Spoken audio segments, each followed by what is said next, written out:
Market పడిపోతున్నప్పుడు కొనటం, పెరుగుతున్నప్పుడు అమ్మటమే లాభసాటి స్టాక్ మార్కెట్ ఇన్వెస్టర్ చేసే పని. ఇదే సూత్రం రియల్ ఎస్టేట్కు వర్తిస్తుంది.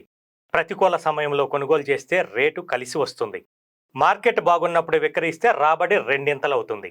సాధారణ ఇంటి స్థలం లేదా ఇల్లు కొనే స్థాయి నుంచి ఇన్వెస్టర్గా ఎదగాలంటే చేయాల్సింది ఇదే.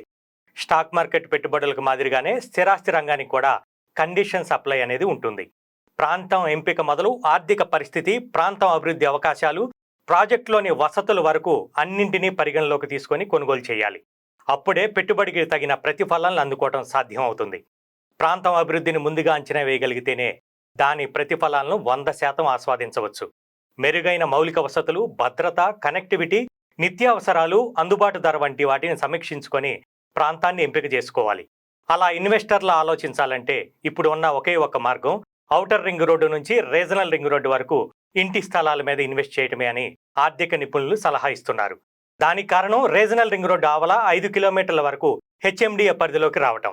హైదరాబాద్ అభివృద్ధిలో రీజనల్ రింగ్ రోడ్డు వరకు ఉన్న స్థలాలు కూడా ప్రధాన పాత్ర పోషిస్తాయని తెలుస్తోంది. ఇప్పుడు మార్కెట్ కాస్త నిదానంగానే ఉంది కాబట్టి ఇప్పుడు ఇంటి స్థలాలపై ఇన్వెస్ట్ చేస్తే అద్భుతమైన ఇన్వెస్టర్గా మారే అవకాశాలు పుష్కలంగా ఉన్నాయి.